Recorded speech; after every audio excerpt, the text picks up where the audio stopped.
Aaron Pryor was a light welterweight knockout machine, with 35 of his 39 wins coming via KO.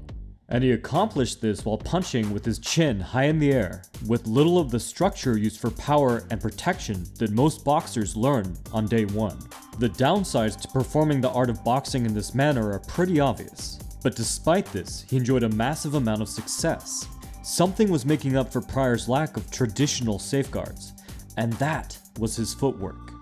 Pryor could be defensively responsible when he wanted to, but it was rare to see him do so while punching. This is because he had such unpredictable but stellar footwork. It worked for defense while allowing him more opportunities to land his offense. We've recently covered a lot of footwork topics in depth, making entire videos mapping out southpaw footwork, switch hitting footwork, and lateral movement. In those videos, we went deep into specific techniques and really complex tactics. Today, I want to simplify all of those and break all kinds of footwork down into 3 unifying concepts. 3 guiding lines so easily understood that you can start using them right away. With these 3 principles, you can create any of the advanced positions covered in the previous videos. And now, you'll know the why behind them. It just so happens that Aaron Pryor, with his pure reliance on footwork for so many things, will provide us with the perfect examples of these 3 control points. For example clips, we'll be using footage from one of his fantastic fights against Alexis Arguello, and another great bout against a southpaw opponent, Akio Kameda. The control points are pretty simple, but in combination, they're a powerful tool. They are linear distance, lateral distance, and angle. The first point is to control the linear distance between your opponent's lead foot and your lead foot. Linear distance is about being in range to hit while being out of range to get hit. The second is to control the lateral distance between your lead foot relative to the opponent's lead foot. Lateral distance is about lining up your punches to hit while being out of line of your opponent's punches. And the third is to control the relative angle between your rear foot and your opponent's lead foot. Angle is about closing off while opening up your opponent. Let's look at how and why these are such important factors. First, the linear distance and position of your lead foot relative to your opponent's is so important because it determines your range. This first control point is ridiculously simple, but trust me, it ties in a lot to the other 2. Basically, just think of this as which punches you're in range to get hit and which you're in range to hit with. Depending on what kind of fighter you are and what range you want to fight with, that will determine how close you want to be. If you're a shorter infighter, then you'll want your lead foot pressed up to or past your opponent's lead foot. If you're an outboxer, you want it far away. Mid-range, you'll want it somewhere in between. A fighter who's great at all ranges like Pryor will be able to move his lead foot back and forth between all of these ranges. Range is not only about getting close enough to land certain punches, it's about moving back to create space to land punches. Or about getting out of the way of the opponent's punches before moving back in. Like all footwork, it should be fluid and dynamic. The next control point is the lateral distance between your lead foot and your opponent's. And here is where it gets interesting. While linear distance is about which punches are in range, lateral distance is about which punches are lined up. Can they hit through or around the opponent's guard? Moving to the left or right will always line up one arm with the opponent's center line,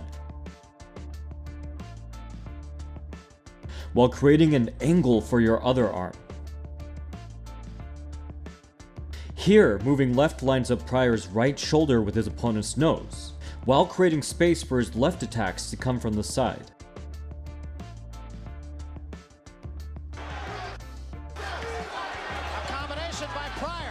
Here he moves right to line up his left shoulder with his opponent's center line, while creating space for his right hand attacks to come from the side.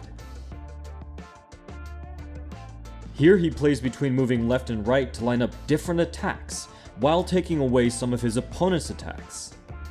As a general rule, the more you step to the inside toward the opponent's open side, the more you open up both yourself and your competitor to attacks.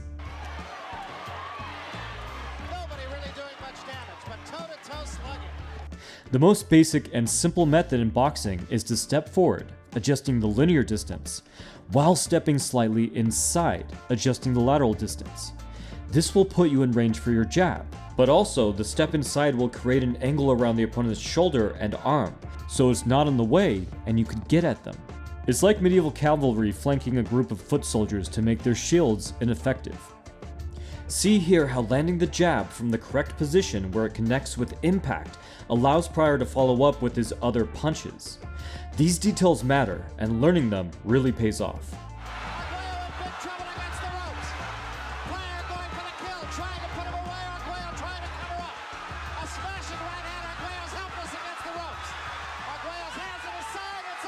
Stepping inside can even work when you're in an opposite stance from your competitor.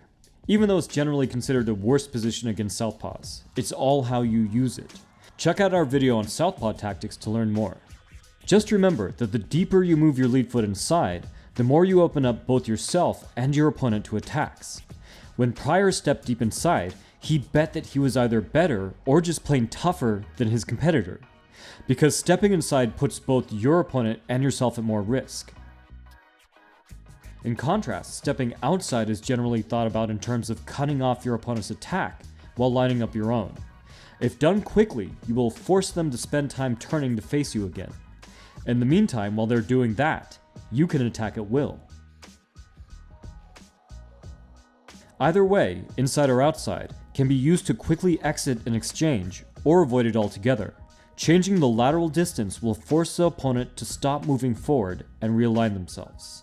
So, while drilling and sparring, pay very close attention to the position of your lead foot relative to your opponent's. What position keeps you safe, and what position clears a way to land the punch you're trying to land. Lastly, there's control point number 3, the angle. Once you've set your position with your lead foot, you control the angle by adjusting your rear foot relative to the opponent's lead foot. This will determine how squared up or narrow you are relative to them. You may want to be narrow, closed off, and have them be really open. Or you may want both yourself and your opponent to be squared up. Continuing with the previous jab example, most fighters will step forward and in. Then they'll jab, and then pivot to readjust the angle. This last movement closes them off and gets them back to their regular stance. Of course, angles get far more complicated than that. Let's say that you just stepped inside and forward, adjusting the linear and lateral distance. From there, depending on how you adjust your rear foot, you can end up narrow while keeping your competitor squared up.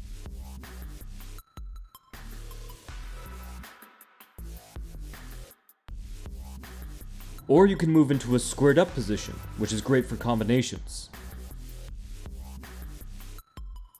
But how does this work with shifting stances, which Pryor absolutely loved to do?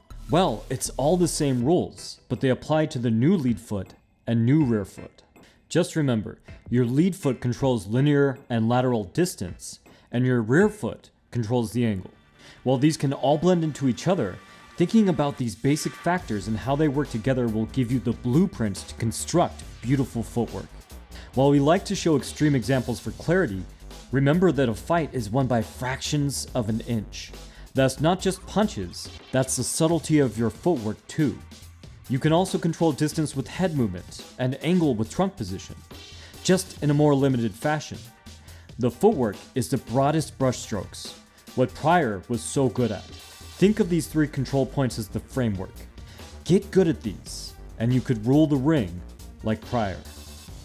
From The Modern Martial Artist, this has been David Christian, wishing you happy training.